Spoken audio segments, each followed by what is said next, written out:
ಇವತ್ತು ಇಡೀ ದೇಶದಲ್ಲಿ ಇಡೀ ಪ್ರಪಂಚದಲ್ಲಿ ಇವತ್ತು ಬೆಮೆಲ್ ಕಾರ್ಮಿಕರಂದ್ರೆ ಇವತ್ತು ಇಡೀ ದೇಶದಲ್ಲಿ ಒಂದು ಒಳ್ಳೆ ಇಲ್ಲಿ ಉತ್ಪತ್ತಿ ಮಾಡಿ ಇಡೀ ದೇಶಕ್ಕೆ ಸರಬರಾಜು ಮಾಡುವ ನೀವು ಎಂಪ್ಲಾಯೀಸ್. ಆದರೆ ನಿಮ್ಮ ಡಿಮ್ಯಾಂಡ್ಸ್ ಅನ್ನ ನಿಮ್ಮ ಬೇಡಿಕೆಗಳನ್ನ ಸುಮಾರು 14 ದಿನಗಳಿಂದ ನೀವು ಇಲ್ಲಿ ಮುಷ್ಕರ ಮಾಡ್ತಾ ಇದ್ದೀರಿ. ಈ ಬೆಮೆಲ್ ಸಂಬಂಧಪಟ್ಟಂಗೆ ಅದು ಸಿಎಂ ಆಗಿರ್ಬೋದು, ಅವರು ಸಿಬ್ಬಂದಿ ವರ್ಗದವರಾಗಿರ್ಬೋದು, ಅವರು ಬಂದೇ ಇರೋದು ನಾಚಿಕೆ ಕೆಡವರಿಗೆ. ಯಾಕಂದ್ರೆ ಇವತ್ತು ಸುಮಾರು 30-40 ವರ್ಷಗಳಿಂದ ಬೆಮೆಲ್ ಕಾರ್ಮಿಕರು ನೀವು ಕೆಲಸ ಮಾಡ್ತಾ ಇದ್ರಿ. ನಿಮ್ಮ ಪರ್ಮನೆಂಟ್ ಮಾಡಕ್ಕೆ ಅವ್ರಿಗೆ ಯೋಗ್ಯತೆ ಇಲ್ಲ ಅಂದ್ರೆ ನಿಜವಾಗ್ಲೂ ಬೆಮೆಲ್ ಎಂಪ್ಲಾಯೀಸ್ ನೀವೆಲ್ಲ ಯಾರಿದ್ರು ಹೋರಾಟಕ್ಕೆ ಅದು ಸಂಬಂಧಪಟ್ಟ ಇಲಾಖೆ ಅಧಿಕಾರಿಗಳು ಬರಬೇಕಾಗಿತ್ತು, ಆದ್ರೆ ಬಂದಿಲ್ಲ. ನಾನು ಕೂಡ ಒಂದು ಪೇಪರ್ ಸ್ಟೇಟ್ಮೆಂಟ್ ನೋಡಿದ್ದೆ.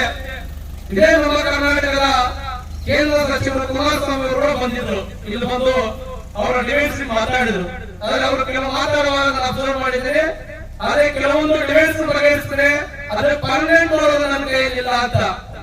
ಆದ್ರೆ ನಿಮ್ಮ ಕೈಯಲ್ಲಿ ಇಲ್ಲ ಅಂದ್ರೆ ನೀವು ಕೇಂದ್ರದ ಮಿನಿಸ್ಟರ್ ಆಗಿದ್ದೀರಿ, ಈ ರಾಜ್ಯದ ರೆಪ್ರೆಸೆಂಟೇಟಿವ್ ಆಗಿದ್ದೀರಿ.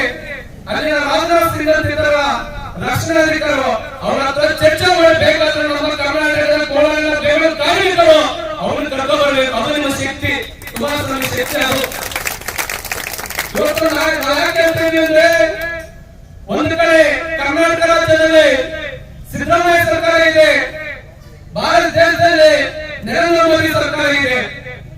ಇಂದಿಗೂ ಕೂಡ ನಮ್ಗೆ ಗೊತ್ತಿದೆ, ಕೋಲಾರ ಕೇಂದ್ರ ಬಿಜೆಪಿ ಖಾಸಗೀಕರಣ ಮಾಡಬೇಕಂದ್ರೆ ಎಸ್ಎಫ್ಎಸ್ ಹೋರಾಟ ಮಾಡಿ ಯಾವುದೇ ಕಾರಣಕ್ಕೂ ಖಾಸಗೀಕರಣ ಮಾಡೋದು ಬಿಡೋದಿಲ್ಲ ಅಂತ ಎಸ್ಎಫ್ಎಸ್ ಮಾತಾಡಿದ್ದೀವಿ.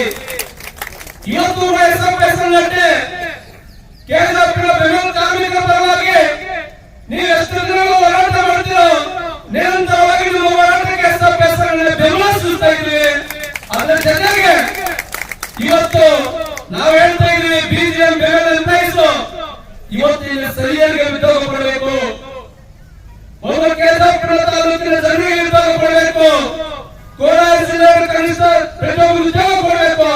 ಆದ್ರೆ ಎಲ್ಲೋ ನಾಲ್ಕು ಸೋತಿನಿಂದ ಬಂದಿದೆ, ಲಕ್ಷಾಂತರ ಮಾನವರನ್ನು ತಗೊಂಡು ಎಂಪ್ಲಾಯೀಸ್ ಕೆಲಸ ಮಾಡ್ತೀರಿ. ಒಂದು ಸಿದ್ದರಾಮಯ್ಯ ಹೇಳ್ತಾರೆ, ಎಲ್ಲೇ ಹೋದ್ರು ನಮ್ಮ ಜಿಲ್ಲೆಗಳಲ್ಲಿ ಕಂಪನಿ ಇರುವಾಗ ಅಥವಾ ಕೈಗಾರಿಕಾ ಪ್ರದೇಶ ಇರುವಾಗ ಸ್ಥಳೀಯರಿಗೆ ಉದ್ಯೋಗ ಕೊಡಬೇಕು, ಫಸ್ಟ್ ನಮ್ಮ ತಾಲೂಕು, ನಮ್ಮ ಜಿಲ್ಲೆ, ನಮ್ಮ ಕರ್ನಾಟಕ ಅಂತ. ಆದ್ರೆ ಇದು ನಡೀತಾ ಇಲ್ಲ. ಬೇರೆ ಬೇರೆ ಹೊರ ರಾಜ್ಯಗಳಿಂದ ಬಂದವರಿಗೆ ಕೊಡ್ತಾ ಇದ್ದಾರೆ. ಆದ್ರೆ ಇವತ್ತು ನಾವು ಕೇಳಿದಪ್ಪ ಅಂದ್ರೆ ಗಡಿ ತಮಿಳುನಾಡು ಅಥವಾ ಆಂಧ್ರ ಅಥವಾ ಕರ್ನಾಟಕ ಈ ಸ್ಥಳೀಯರಿಗೆ ಉದ್ಯೋಗ ಕೊಡಲು ತಕರಾರಿಲ್ಲ. ಆದ್ರೆ ಇವತ್ತು ಎಸ್ಎಫ್ಎಸ್ ಕೇಳ್ತಾ ಇದ್ವಿ, ವಿದ್ಯಾರ್ಥಿ ಸಂಘಟನೆ ವತಿಯಿಂದ ಇವತ್ತು ಏನೇ ಆದ್ರೂ ಕೂಡ ನೀವೇನು ಬೆವೆಲ್ಲ ಅದು ಸಿಎಂ ಆಗಿರ್ಬೋದು, ನಿಮ್ಮ ಮಿನಿಸ್ಟರ್ ಆಗಿರ್ಬೋದು, ಮುಷ್ಕರ ಹೋರಾಟ ಬಂದು ಇವರ ಸಮಸ್ಯೆಗಳೇನು, ವಿಶೇಷವಾಗಿ ಕನಿಷ್ಠ ವೇತನ ನನ್ನ ಇಷ್ಟೊತ್ತು ನಿರ್ದೇಶಕರ ಮಾತಾಡ್ತಾ ಇದ್ದಾಗ ಕೇವಲ 14-15 ಸಾವಿರ ಎಂಪ್ಲಾಯೀಸ್ಗೆ ವೇಜಸ್ ಕೊಡ್ತಾರಂತೆ. ಇನ್ನ ಯಾವ ಕಾಲದಲ್ಲಿ ಒಂದ್ ಕಡೆ ಸರ್ಕಾರ ಹೇಳುತ್ತೆ ಕನಿಷ್ಠ ವೇತನ ಕೊಡಬೇಕು, ಒಬ್ಬ ಎಂಪ್ಲಾಯಿಗೆ ಕನಿಷ್ಠ 25,000 ಮೇಲೆ ಒಂದು ಕನಿಷ್ಠ ವೇತನ ಕೊಡಬೇಕು ಅಂತಿದೆ. ಅದನ್ನು ಜಾರಿ ಮಾಡಕ್ಕಾಗ್ತಾ ಇಲ್ಲ. ಇವತ್ತು ನಿಮ್ಮ ಬೆವೆಲ್ಲ ಕೆಲವು ಅಧಿಕಾರಿಗಳನ್ನ ಸಿಎಂ ಮತ್ತು ಎಂಪ್ಲಾಯಿಗಳ 2 ಲಕ್ಷ 3 ಲಕ್ಷ ಸ್ಯಾಲರಿ ತಗೊಂಡು ಎಸಿ ಮಾಡಿದ್ದಾರೆ. ಹಾಗಾಗಿ ಇವತ್ತು ಕೇಳ್ತಾ ಇದ್ದೇನೆ, ಇದರ ಸಂಬಂಧಪಟ್ಟಂಗೆ ಅಧಿಕಾರಿಗಳು ಬಂದು ಬೆಂಗಳೂರು ಕಾರ್ಮಿಕರ ಸಮಸ್ಯೆಗಳನ್ನು ನಿಮ್ಮ ಬೇಡಿಕೆಗಳನ್ನು ಸ್ಪಂದಿಸಿ ನಿಮಗೆ ನಿಜವಾದ ಸಮಸ್ಯೆ ಬಗೆಹರಿಸೋದಕ್ಕೆ ಮುಂದಾಗಬೇಕು. ಅವರು ಮುಂದಾಗಿಲ್ಲ. ಅದಕ್ಕಾಗಿ ಇವತ್ತು ನನ್ನ ಪ್ರಶ್ನೆ ಕೇಳ್ತಾ ಇದ್ದೇನೆ, ಇವತ್ತು ನಿಮ್ಮ ಹೋರಾಟ ಮಾಡೋ ಸಂದರ್ಭಕ್ಕೆ ಅದು ಎಷ್ಟು ದಿನ ಬೇಕಾದ್ರೂ ಮಾಡಿ. ಏನು ಕುಮಾರಸ್ವಾಮಿ ಹೇಳಿದ್ದಾರೆ, ನಾನು ಡೆಲ್ಲಿಯಲ್ಲಿ ಹೋಗಿ ಚರ್ಚೆ ಮಾಡಿ ಬರ್ತೀನಿ ಅಂತ. ನೀವೇನಾದ್ರೂ ನಿಜವಾದ ನಮ್ಮ ರಾಜ್ಯದ ಹೆಮ್ಮೆಯ ಕುಮಾರಸ್ವಾಮಿ ಅಂದ್ರೆ ದಯವಿಟ್ಟು ರಾಜನಾಥ್ ಸಿಂಗ್ ತಗೋಬೇಕು. ಅದು ನಿಮ್ಮ ಶಕ್ತಿ, ನಮ್ಗೆ ಗೊತ್ತಿದೆ ನಿಮ್ಮ ಶಕ್ತಿ ಅಂತ. ದಯವಿಟ್ಟು ಕುಮಾರಸ್ವಾಮಿ ಕೆಲಸ ಮಾಡಬೇಕು. ಮತ್ತೆ ಬೆಂಗಳೂರು ಕಾರ್ಮಿಕರು ನೀವೇನೆಲ್ಲ ಹೋರಾಟ ಮಾಡ್ತಿದ್ದೀರಿ, ಈ ಹೋರಾಟಕ್ಕೆ ಎಸ್ಎಫ್ಐ ಸಂಘಟನೆ ಇವತ್ತು ಸುಲಭವಾಗಿ ಮಾತಾಡಕ್ ಬಂದಿದ್ದೀವಿ. ಒಂದಲ್ಲ ಒಂದು ದಿನ ನೀವು ದಿನನಿತ್ಯ ಹೋರಾಟ ಮಾಡಿದ್ರೆ ನಿಮ್ಗೆ ಏನೇ ಸಮಸ್ಯೆ ಬಂದ್ರು ಕೂಡ ಎಸ್ಎಫ್ಐ ಸಂಘಟನೆ ಕರ್ನಾಟಕದ ಎಲ್ಲ ರಾಜ್ಯದಲ್ಲಿ ಕರೆ ಕೊಟ್ಟು ನಿಮ್ಮ ಪರವಾಗಿ ನಿಲ್ತೀವಿ ಅಂತ ಹೇಳ್ತಾ ಇದ್ದೀನಿ. ಇಷ್ಟೊತ್ತು ಮಾತಾಡಕ್ಕೆ ಅವಕಾಶ ಕೊಟ್ಟಿದ್ದ ಎಲ್ಲರೂ ಧನ್ಯವಾದಗಳು. ಜೈ ಹಿಂದ್ ಜೈ ಕರ್ನಾಟಕ. ಸುರೇಶ್ ಅವರು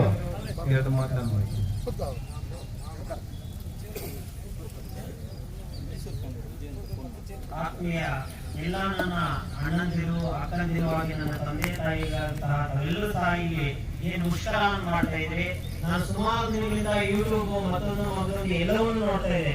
ಈಗ SFI ಡಿಸ್ಟ್ರಿಕ್ಟ್ ಸೆಕ್ರೆಟರಿ ಆಗಿ ತುಂಬಾ ಇದರ ಬಗ್ಗೆ ನಾನು ಕೂಡ ಅಧ್ಯಯನ ಮಾಡಿ ನಾವೇನು ಇವತ್ತು ಕಾರ್ಮಿಕರ ಕಷ್ಟಗಳಿದೆ, ಯಾಕಂದ್ರೆ ನಾವು ಇವತ್ತು ವಿದ್ಯಾಭ್ಯಾಸ ಮಾಡ್ತಾ ಇದ್ದೀವಿ, ವಿದ್ಯಾಭ್ಯಾಸ ಮಾಡಿಕೊಂಡು ಮತ್ತೆ ನಾವು ಕೂಡ ಇದೇ ಒಂದು ಕಾರ್ಮಿಕರ ಫೀಲ್ಡ್ಗೆ ನಾವು ಇಳಿಬೇಕಾಗಿರುವಂತ ಪರಿಸ್ಥಿತಿ. ಆದ್ರೆ ಇವತ್ತು ಕಾರ್ಮಿಕರನ್ನು ಈ ರೀತಿಯಾದ ನಿಟ್ಟಿನಲ್ಲಿ ಇವತ್ತು ಸರ್ಕಾರಗಳು ಆಳುವಂತ ಸರ್ಕಾರ ಇವತ್ತೇನು ನಮ್ಮ ಬಗ್ಗೆ ಗಮನ ಕೊಡದೇ ಇರುವಂತದ್ದು ತುಂಬಾ ಒಂದು ನಾಚಿಕೆಗೆಟ್ಟಂತ ಸರ್ಕಾರ ಇವತ್ತು ನಮ್ಮನ್ನು ಆಳ್ವಿಕೆ ಮಾಡಿದೆ ಅಂತ ಅನಿಸ್ತಾ ಇದೆ. ಯಾಕಂದ್ರೆ ಇವತ್ತು ವಿದ್ಯಾಭ್ಯಾಸ ಮಾಡಿ ಇಂದಿನ ಮಕ್ಕಳೇ ಮುಂದಿನ ಪ್ರಜೆಗಳು ಅಂತ ಹೇಳ್ಬಿಟ್ಟು ಇವತ್ತು ವಿದ್ಯಾಭ್ಯಾಸ ಮಾಡ್ಕೊಂಡು ನಾಳೆ ಕಾರ್ಮಿಕರ ರಂಗಕ್ಕೆ ನಾವು ಬರಬೇಕಾಗಿದೆ.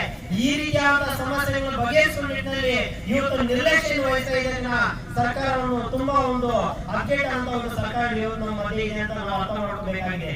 ಮತ್ತೆ ಇನ್ನೊಂದು, ನಾವು ಓದುವಂತ ಸಂದರ್ಭದಲ್ಲಿ ನೋಡ್ತಾ ಇರ್ತೀವಿ, ಇವತ್ತು ಕಾಲ್ಮಾಸ್ ಒಂದ್ ಕಡೆ ಹೇಳ್ತಾರೆ, ಯಾವೊಬ್ಬ ಕಾರ್ಮಿಕನು ಇಡೀ ಬೆಳಗಿನಿಂದ ಸಂಜೆ ಹೊತ್ತು ದುಡಿದು ರಾತ್ರಿ ಸಂಜೆ ಆಗಿ ಅವರು ಬೆವರು ನೀರು ಕೆಳಗಡೆ ಬಿರುವಷ್ಟರ ಕಡೆ ಅವರ ಕಷ್ಟಕ್ಕೆ ತಕ್ಕಂತೆ ಅವರು ವೇತನ ಸಿಕ್ಕಿದ್ರೆ ಆಗ ಕಾರ್ಮಿಕರು ತುಂಬಾ ಖುಷಿ ಪಡ್ತಾರೆ, ಆಗ ಅವರ ಒಂದು ಕಷ್ಟಕ್ಕೆ ಸಾರ್ಥಕ ಆಗತ್ತೆ ಅಂತ ಹೇಳ್ತಾರೆ ಒಂದ್ ಕಡೆ. ಆ ರೀತಿಯಾದ ಒಂದು ಕಷ್ಟಕ್ಕೆ ಇವತ್ತು ಸ್ಯಾಲರೀಸ್ ಅನ್ನುವಂಥದ್ದು ಇವತ್ತು ಜಾರಿ ಆಗ್ತಾ ಇಲ್ಲ ಅನ್ನುವಂಥದ್ದು ಇವತ್ತು ನೋವಿನ ಸಂಗತಿ ಆಗಿದೆ. ಅದಕ್ಕಾಗಿ ಇವತ್ತೇನು ಭಾರತ ವಿದ್ಯಾರ್ಥಿ ಫೆಡರೇಷನ್ SFI ಇವತ್ತು ಕಾರ್ಮಿಕರ ಪರವಾಗಿ ಬೆಂಬಲ ಸೂಚಿಸುತ್ತೆ ಅಂತ ನಮ್ಮ SFI ನ ಕರ್ನಾಟಕ ರಾಜ್ಯ ಸಮಿತಿಯ ಅಧ್ಯಕ್ಷರಾದಂತಹ ಶಿವಪ್ಪ ಈಗಾಗಲೇ ನುಡಿದು ಮಾತಾಡಿದ್ದಾರೆ. ಅದೇ ರೀತಿ ಇಡೀ ಕರ್ನಾಟಕ ರಾಜ್ಯದ ವಿದ್ಯಾರ್ಥಿಗಳು ನಿಮ್ಮ ಪರವಾಗಿ ನಾವು ನಿಲ್ತೀವಿ ಅಂತ ಹೇಳಿ ಇವತ್ತು ಶುಭ ಕೋರಿ ಮಾತಾಡಲು ಅವಕಾಶ ಕೊಟ್ಟ ತಮ್ಮೆಲ್ಲರಿಗೂ ಅನಿಸುತ್ತಾ ನನ್ನ ಮಾತನ್ನು ಮುಗಿಸ್ತಾ ಇದ್ದೀನಿ. ಇನ್ಕ್ಲಾಬ್ ಜಿಂದಾಬಾದ್.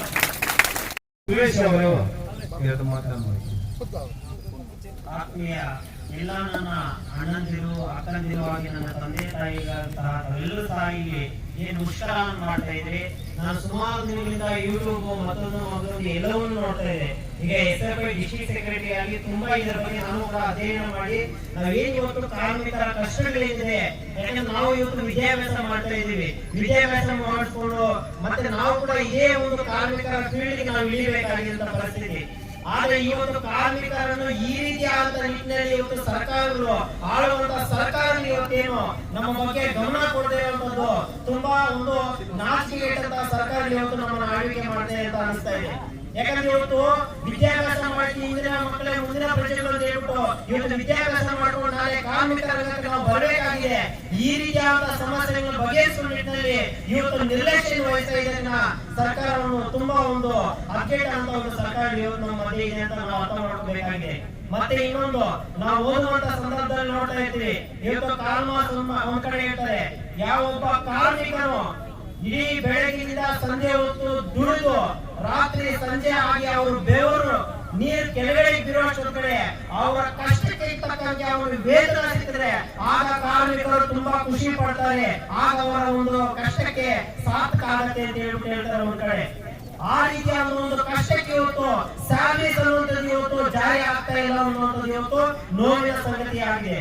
ಅದಕ್ಕಾಗಿ ಇವತ್ತೇನು ಭಾರತ ವಿದ್ಯಾರ್ಥಿ ಫೆಡರೇಷನ್ SFI ಇವತ್ತು ಕಾರ್ಮಿಕರ ಪರವಾಗಿ ಬೆಂಬಲ ಸೂಚಿಸುತ್ತೆ ಅಂತ ನಮ್ಮ SFI ನ ಕರ್ನಾಟಕ ರಾಜ್ಯ ಸಮಿತಿಯ ಅಧ್ಯಕ್ಷರಾದಂತಹ ಶಿವಪ್ಪ ಈಗಾಗಲೇ ನುಡಿದು ಮಾತಾಡಿದ್ದಾರೆ. ಅದೇ ರೀತಿ ಇಡೀ ಕರ್ನಾಟಕ ರಾಜ್ಯದ ವಿದ್ಯಾರ್ಥಿಗಳು ನಿಮ್ಮ ಪರವಾಗಿ ನಾವು ನಿಲ್ತೀವಿ ಅಂತ ಹೇಳಿ ಇವತ್ತು ಶುಭ ಕೋರಿ ಮಾತಾಡಲು ಅವಕಾಶ ಕೊಟ್ಟ ತಮ್ಮೆಲ್ಲರಿಗೂ ಅನಿಸುತ್ತಾ ನನ್ನ ಮಾತನ್ನು ಮುಗಿಸ್ತಾ ಇದ್ದೀನಿ. ಇನ್ಕ್ಲಾಬ್ ಜಿಂದಾಬಾದ್.